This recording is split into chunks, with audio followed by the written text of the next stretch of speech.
From the Library of Congress in Washington, D.C.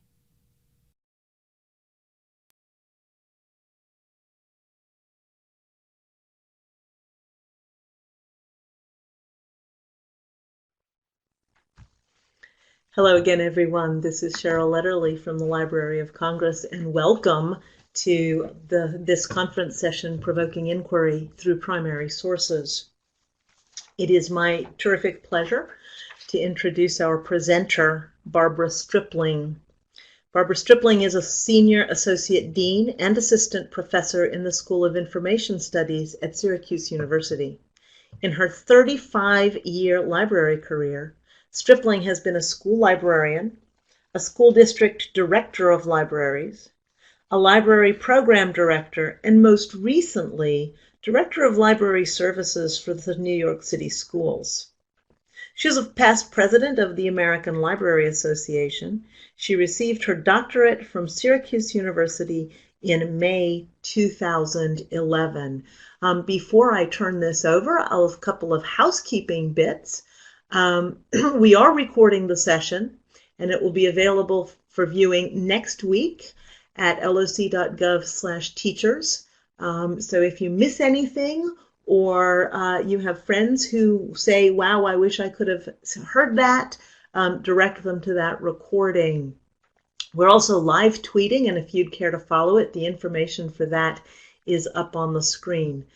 The last thing I need to tell you before I mute myself and turn it over to Dr. Stripling is that we will be collecting questions for a Q&A the last 10 minutes of this time. So if you have questions for Dr. Stripling, please enter them in the chat box, and we'll get to those at the end of the session. Thank you so much, and Dr. Stripling, this is all you now. Hello, I'm so glad to be with all of you all today. What we're talking about today is provoking inquiry through primary sources, and I'm not talking about just supporting inquiry, I'm talking about provoking inquiry. But anytime we start something that's this important, we need to ask why. Why do we do inquiry? Certainly, inquiry is driven by our own passion and commitment, but we need to convey that to our students. And I will tell you that I came by this passion very honestly. Some of you may have heard me talk about the brown bear is brown syndrome. When I was a school librarian, a fledgling school librarian, I noticed that my students had developed what I called the brown bear is brown syndrome. First of all, when they had to do a research project of any kind, they picked a topic that they didn't really care a lot about because they didn't want to invest too much time in it, and they preferred to pick something that they already knew about, because why would they want to go through the effort of learning anything new? And then they would come into the library and they would grab the easiest source they could find. Often it was a general encyclopedia, and they would grab the B volume, and unfortunately it was B for brown, not bear. Eventually they would find the brown bear, and then they would start copying. The brown bear is brown. Well, I decided from that moment that it was not good enough for me to just let kids copy information, and this has become my career, that I want to build from information, from information to knowledge and to understanding. That really understanding is based on gathering information, but we have to transform it. And we have to teach students to build on that information, to bring it into their own knowledge so that it's internal and connected to what they already know, and then to arrive at a deep understanding so they can apply it to entirely different subjects. I developed a model of inquiry, which some of you may have seen. I'm not going to spend a lot of time on that, but what I find is that most students do much better when they have an idea of the process that they need to go through to achieve that deep understanding. We know that anytime we learn, we need to connect to what do we already know? What is background information that gives me a context for this new learning? And then what questions do I have? That's the beauty of inquiry, that it's based on the student questions. Certainly, investigate is important, and we know that our job is to teach thinking skills during investigation, so they're not just grabbing up any information. But then the magical stage of construct, where students are expected to construct new ideas, to pull the evidence together, to find patterns, to form their own opinions and base it on the evidence that they have found. Apply that information and express in a new way. Create a product. This is where the creative thinking is built on the critical thinking. And allow them to make that information their own and express it to someone else. And finally, to reflect on their learning. What do they know now that they didn't know before? If we can lead students through this process, we actually can build great understanding, and we have even greater the slide is not coming through, so I will just tell you what was on this slide. What we find is that students build great engagement through the inquiry, and they understand the content in a way that they didn't before, that they develop the skills so that they can learn independently forever for any subject. And so the next, then the final impact is that inquiry-based learning actually allows our students to engage, to connect, and to understand. So the next big question that we have to arrive at is why? Why are we saying that we can provoke inquiry with primary sources? Why do we use primary sources during inquiry? Now, all of us are celebrating the fact that the Library of Congress and so many other places are making valuable primary sources available at our fingertips in every classroom across the country and across the world. We have opportunities now that we have never had before. So let's figure out why we want to use primary sources during inquiry. What's that going to do for us? Well, I'm going to talk about three main aspects that make the use of primary sources so valuable to provoke inquiry. First of all, primary sources create an intellectual space for student exploration.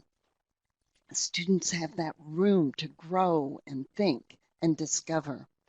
The second is that they form an authentic connection to the real world and an authentic integration of inquiry skills into the way that they learn.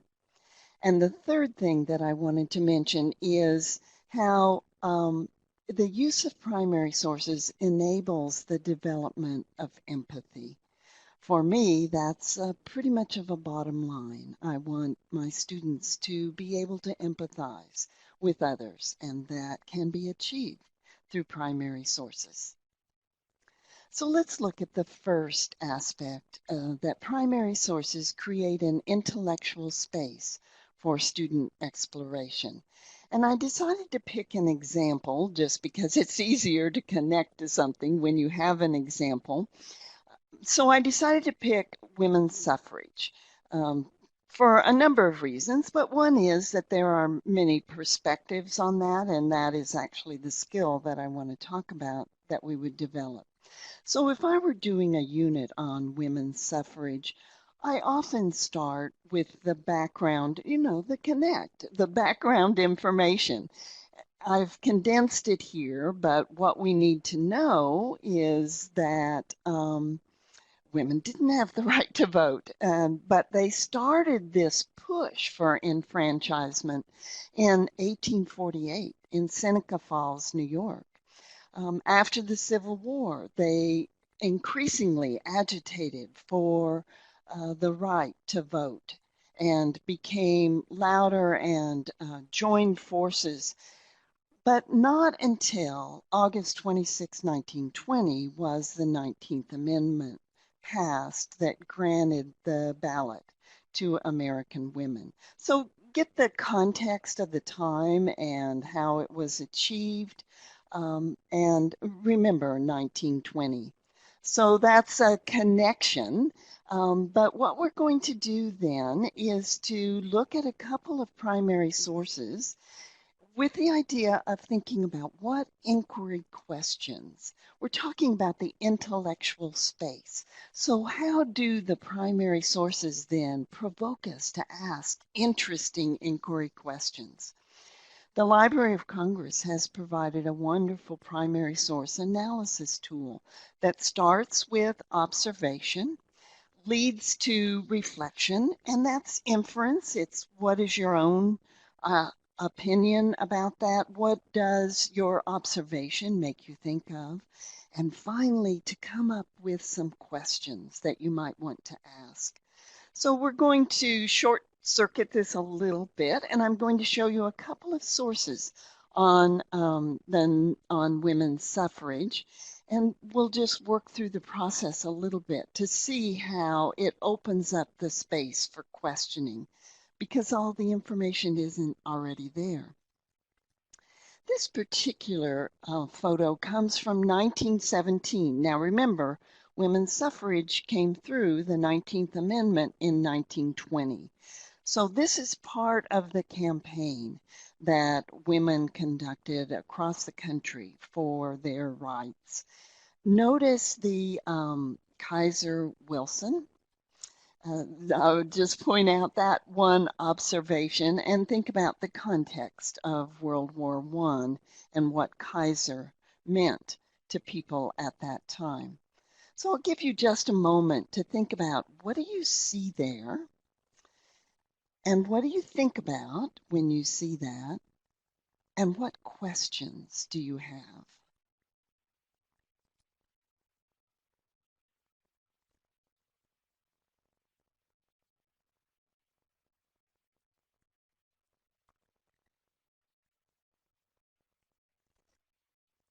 The second primary source on women's suffrage that I wanted to show you is from 1925, 5 years after the 19th Amendment. We know this is the Roaring Twenties. And again, what is it that you observe? And what do you think about that in the context of women's suffrage? And what questions does it make you think of?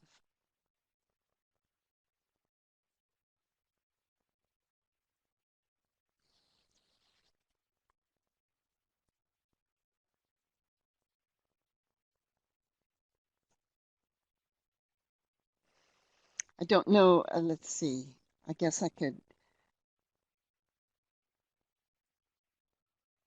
I'm assuming that you all are writing down questions and thinking of them. When we get to the question, yes, great question. Is that a flask in the back pocket of the second woman? And yes, it is actually. But what kind of a question does that lead you to? If women have changed and are carrying flasks around, what does that mean that women's suffrage caused in society? What kinds of changes emanated from this idea of women's suffrage and women as the right, having the right to vote? I think you can see that if you offered these primary sources and you had enough time to have a conversation with your students about the whole context of the time period and the context of women's suffrage, your kids would get pretty excited because there's not text here. They're going to have to investigate what's going on here? How did women change? Is this a typical representation? And what did that mean for the way men reacted? Were they sorry that the 19th Amendment passed? And so I think that by starting with primary sources, that what you're able to do is fill in the gaps with student questions.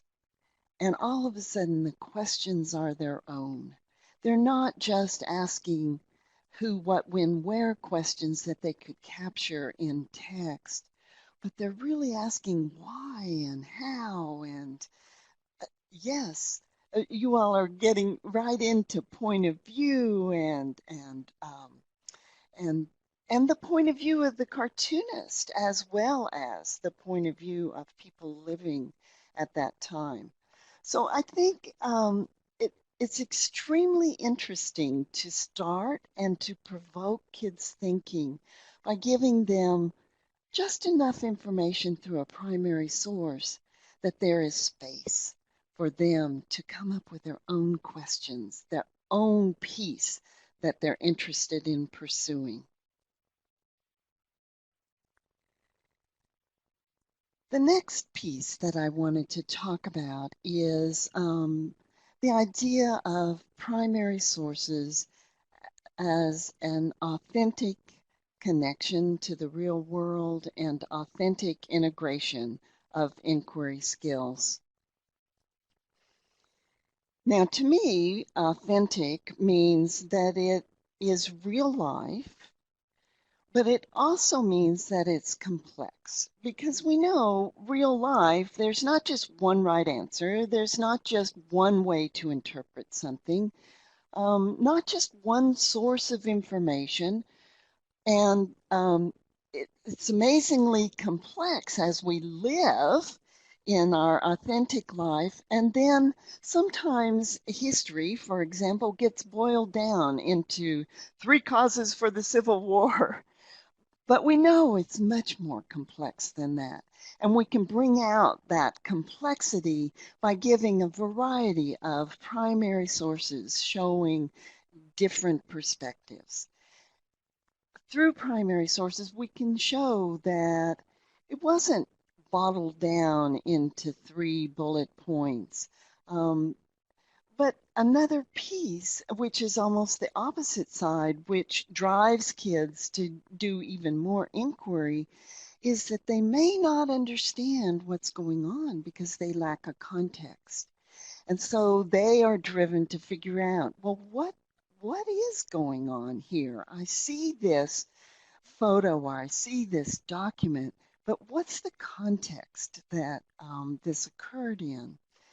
And of course, the best part of this is that there's not just one right answer. I will tell you that my experience is that sometimes the best students need the most practice with inquiry because they are used to finding that best answer, that one right answer, and they're so good at it that it's very frustrating to them that we turn it around and say, you discover what you think is the best right answer and defend it with the evidence that you find. And that's what we want you to do. They're so used to getting an A on a test because they're spouting back the answer that their teacher wanted them to give. It's really a transformation of the learning process and very much more authentic because in real life, they are going to have to discover their own answers and find evidence to help them form opinions. Another way that primary sources bring authenticity is by providing access to multiple perspectives. We know, and our kids understand, that the real world, everybody has a slightly different opinion, and we have reasons for those opinions. Often those opinions are conflicting with one another. we can determine that people have a specific point of view, and that actually, when you have a specific point of view, that causes you to put a slant on information, to interpret it in a certain way, to leave out some information or add some other information. That is so valuable for our students to understand. And we can do that by presenting them multiple perspectives through primary sources. So I'm going to give us an example of that and see how it works. These are 4 different perspectives from the women's suffrage movement. And I've bolded the main idea, and I think you'll be able to see the 4 different points of view pretty easily. This is Reverend Anna H. Shaw, and she said, by perfect equality of opportunities, privileges, and responsibilities of men. That's how we conserve the ability of women. Perfect equality. The first symbol and seal of equality is enfranchisement. I think the perspective is very clear here. But then we have Miss Margaret Doan Gardner, who says, has it occurred to you why man so frequently breaks the law and women so infrequently? It's because the law chiefly concerns the affairs of men, and that this is an excellent reason why men should have the making of laws. Someone else who lived at that time, John Macy. Let us be done forever with this nonsense about the equality of the sexes. They are not equal in nature and never can be. Now, of course, I've excerpted this and there are longer arguments, but that's the crux of what he was saying. And Mrs. Pankhurst said, is this whole women's suffrage movement worthwhile? Some of us think it is worth dying for if it is going to give future generations for all time the right to govern themselves. Now think how interesting it would be to present excerpts of 4 different perspectives and allow your students to see the difference of the effect of those perspectives. And one way that I do that actually in my own teaching is to give a graphic organizer where they have to capture the essence of the perspective and why that is the perspective, and then a different perspective and why that perspective arose. I think it really helps students when they actually have to write down, evaluate, and compare the different perspectives. It's a great way to provoke thinking and to get them to the authentic understanding of the effects of different perspectives. Another graphic organizer that I might use at this point is, how do you draw conclusions from information? Certainly there are facts, but already we saw that primary sources are a combination of facts, of what you observe, what you actually see in the text or the photo or video or whatever, and then the inferences that you make. Both can have value. Students need to understand the difference and how both contribute then to drawing a conclusion. It's a pretty exciting way to draw them into the thinking process and then to be able to see their thinking process through graphic organizers. So whenever we're doing it, we would think about what other skills would we teach? Not that you have to teach skills at every phase of inquiry. Sometimes you scaffold it, sometimes you just supply sources or whatever else. But picking out 2 or 3 essential skills that you want to focus on for a particular unit allows the students to go deeply into it and to develop those essential and authentic skills. And the last thing that I wanted to talk about was the development of empathy. Now, I'm particularly interested in this aspect. I did my doctoral work. As you heard, I just did it. So that's proof that it's never too late to get your doctorate. But what I researched was the use of primary sources during historical inquiry. And I had the opportunity to go into humanities block classrooms in New York City, where they were studying slave narratives in both their social studies and their English language arts classroom. And so they were related, what they did in the two classrooms. Now, what I told the teachers, as anytime you do research, you don't want to tell them what you want to find out at the beginning. So what I told them was that I was looking at their use of primary sources during historical inquiry. And indeed, I observed the classes for a month and dug into it very deeply. What I was really looking at, though, was did primary sources enable students to develop empathy? Now, this was particularly interesting because most of the kids were of color. There were only three white high school students in those classes. And one of them was from Russia, so wasn't even she was a recent immigrant, actually, although her English was pretty good. So it was interesting. They were studying slave narratives. Could they actually develop empathy for the slave owners as well as the slaves?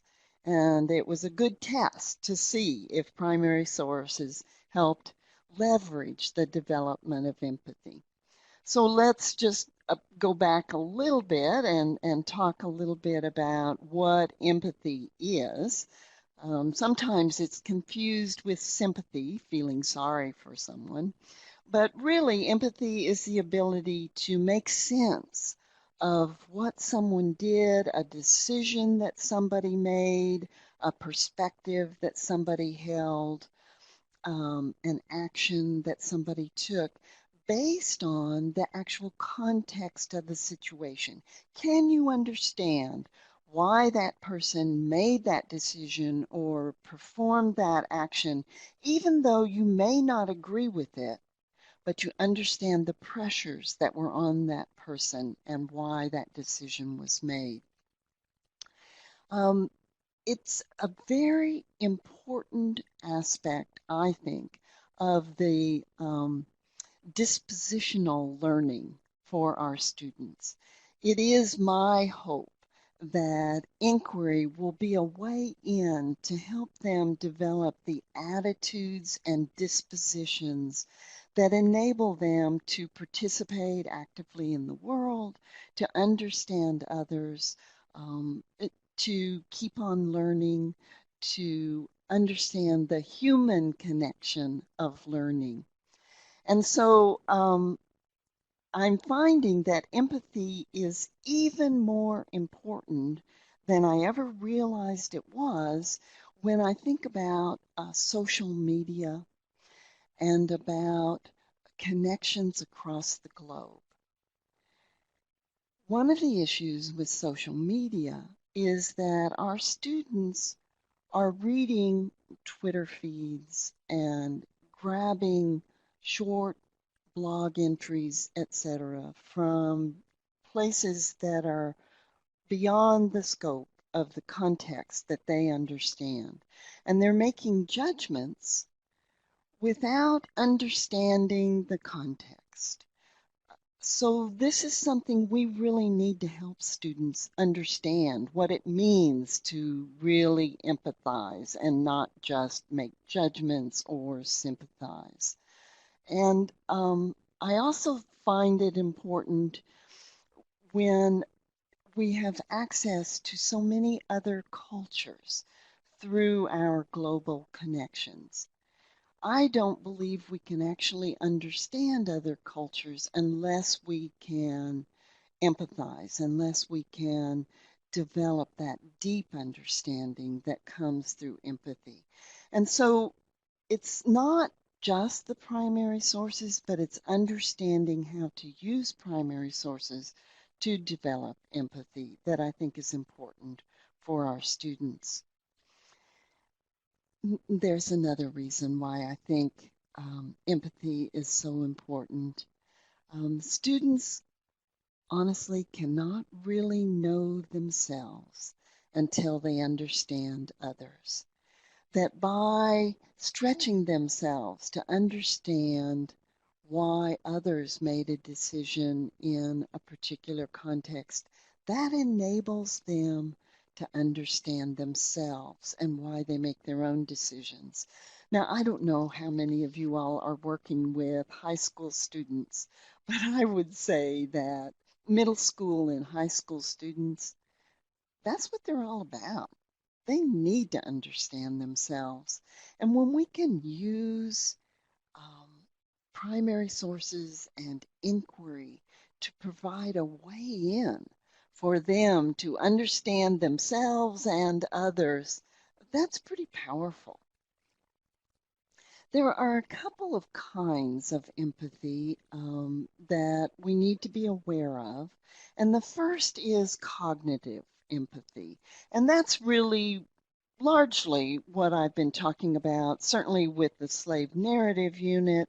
Um, they had to start out by understanding what was the economic climate, what was the political climate, what were the forces that drove both slaves and slave owners, the um, the facts and the context, the cognitive pieces that surrounded those the decisions that all of them made.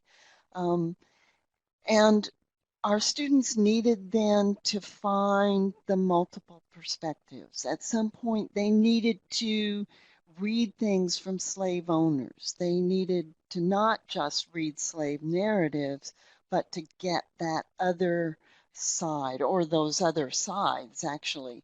And one of the things that was so interesting that the teacher did was to pull quotes from Thomas Jefferson over a series of years and to see how the perspective of Thomas Jefferson on slavery changed based on the context, the political climate, and the pressures that were on him at those different points. Um, that cognitive ability to put them into a timeline, to understand all the other pieces that were in play, was pretty important for the students. And they actually did develop empathy for the slave owners. And it was very much, a lot of it was based in this cognitive understanding of the political and economic climate of the time. But and cognitive empathy is actually the first type of empathy that I think we are responsible for helping our students develop. It's so easy to blend that in as we use primary sources, help our teachers use primary sources in their units, no matter what subject area. There is another side to empathy, and some people discount it, and other people think this is what empathy means, is that you understand the feelings of people. But really, emotive does mean the feelings, but if you've started with the cognitive, you have the facts and the evidence to start out with, and then you can understand also how that made people feel. Now, I will say that very often in school, my experience, what I usually have done when I have used primary sources, is I have just paid attention to the cognitive. What were people doing and why did they do that? And do we understand their perspectives? Um, I didn't ever really give kids a chance to at least imagine what people were feeling at that time. And there's really a lot for our students to understand. Now, we have to be careful that they don't jump over into sympathy and, oh, I feel so sorry. And that's not what we're talking about. But if you base it on cognitive first, you can get students to understand what, and they're really making inferences. Sometimes you can find actual text that lets you know what people were feeling, but sometimes students are making inferences based on the evidence that they see, but it adds a whole nother layer to understanding why people made certain decisions. I think it's worthwhile to do this. I think it's also very useful for students to understand um, that they need to have reasons for decisions that they make themselves, but also to recognize that they have emotional reactions to things and to recognize that that also impacts the way that we all behave.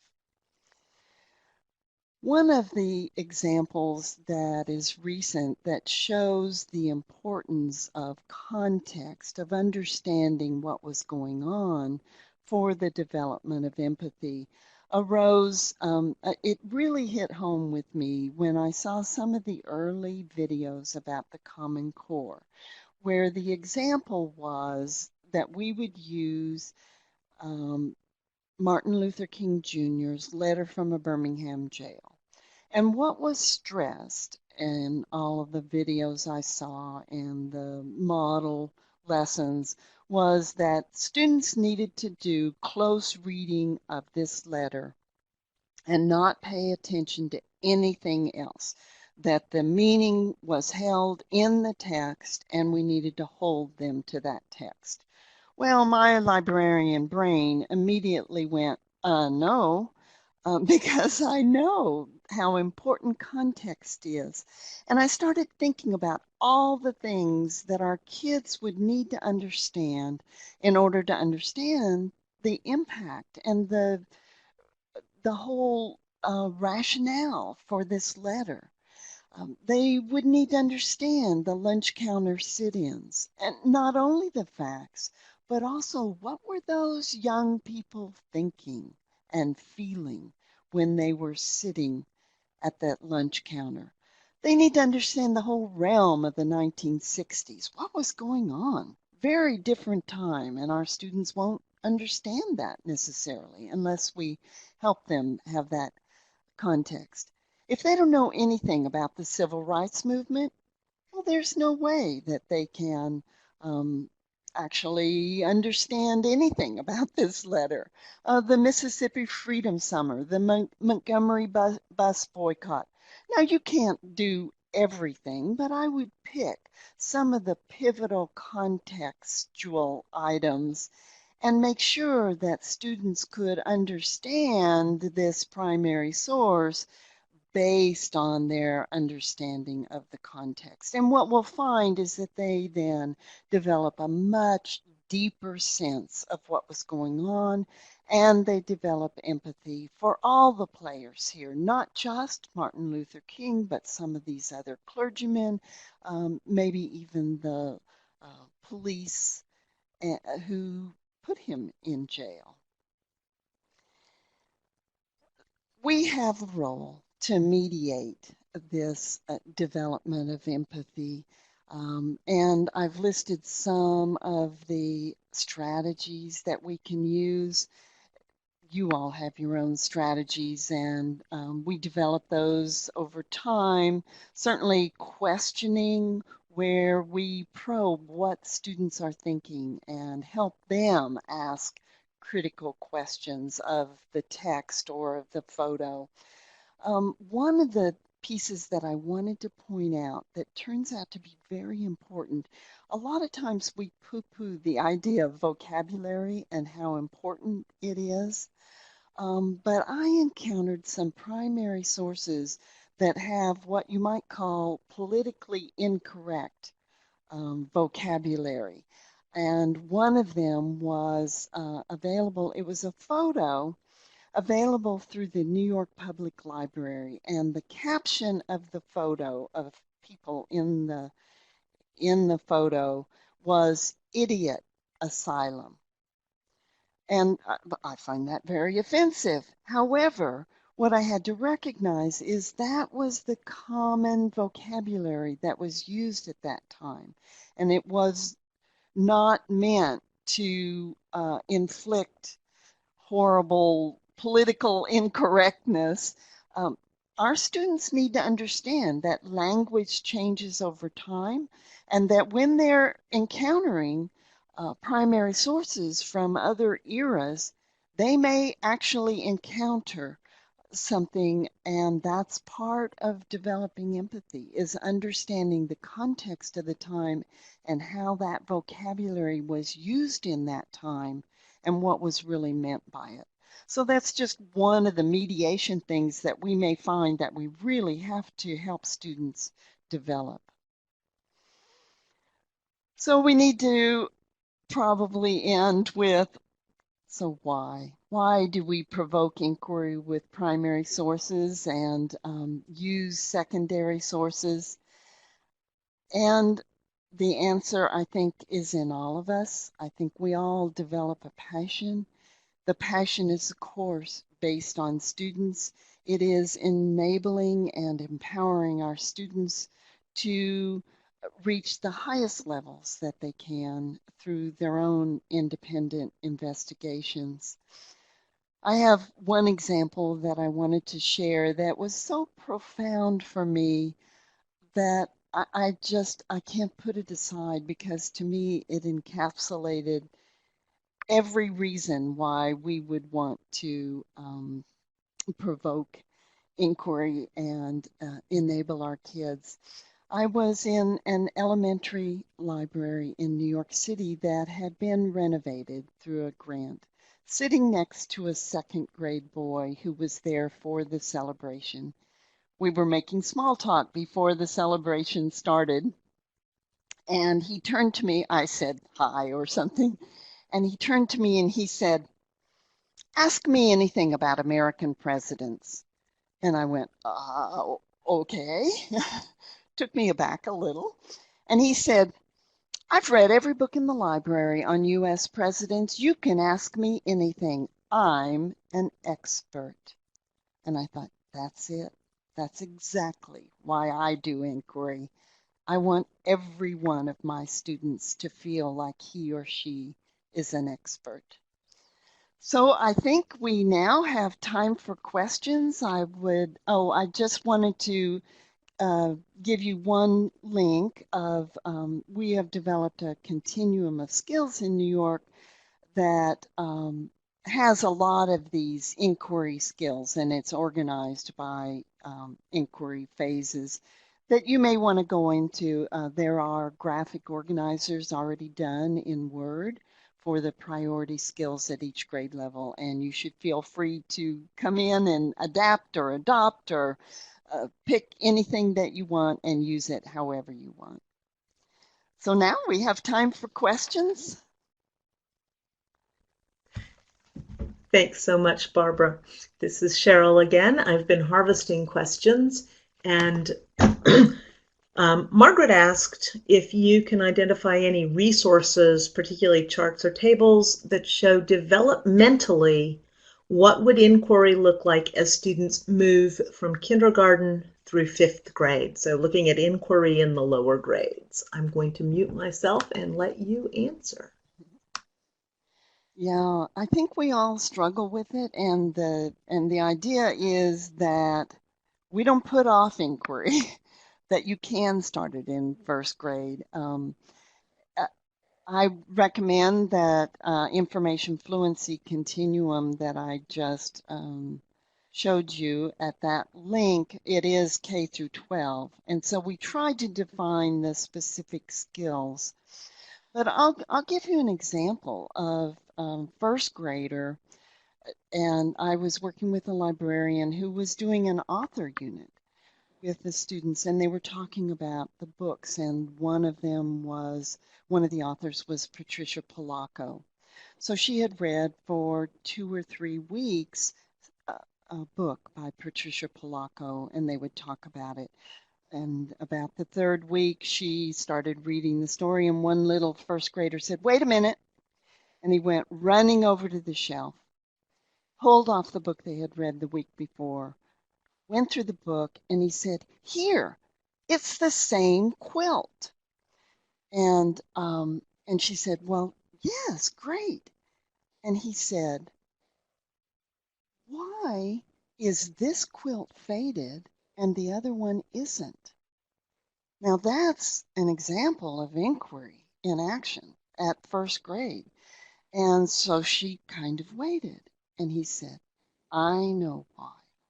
She's trying to tell us that we need to tell the stories of our families or they will fade like the quilt." Now that's a first grader who's been given permission to ask questions and to think. And it was provoked actually by a piece of literature and by an author study. So we don't always have to do inquiry units to provoke the thinking that is so valuable in inquiry. And I think we build it up over time. Certainly the idea of what do you see and what does it make you think fits with picture books all the way through elementary schools, so it doesn't just have to be around academic subjects. We have time for just one more question before we need to wrap things up. There is a survey on the slide before I ask the question. If you are really needing to dash, if you would take a moment to answer the 3 questions on this survey. We have a special survey for each session, so take a moment to answer for this, what you learned from Dr. Stripling. And the last question that we have time for today asks if you've given any thought to how Carol Kulthau and others' guided inquiry model fits with your approach. It fits very well. Carol and I have talked a lot. We've talked for years. We've been colleagues for, I don't know, I don't want to say how long. Yes, it's very much the same. That one of the pieces that Carol adds that I actually have come to very much appreciate is the emotional aspect to inquiry. And I think it's really important that we think about that. There are pieces during the inquiry cycle when students get really down, they get overwhelmed, and we need to pay attention to that and to support them.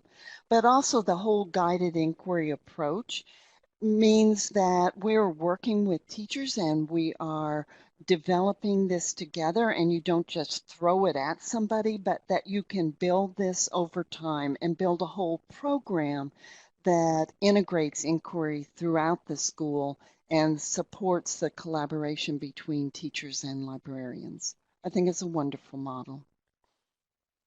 One last time, I think I've said this a dozen times, thank you so much. Thanks to the participants for the lively participation in the chat. Thank you, Dr. Stripling, for sharing your wisdom. And the last thing I need to say to you to wrap this up is, again, a plea that you take a minute to answer this 3-question survey. We have a special SurveyMonkey link for each session, and it does help us shape future programmings to get your input.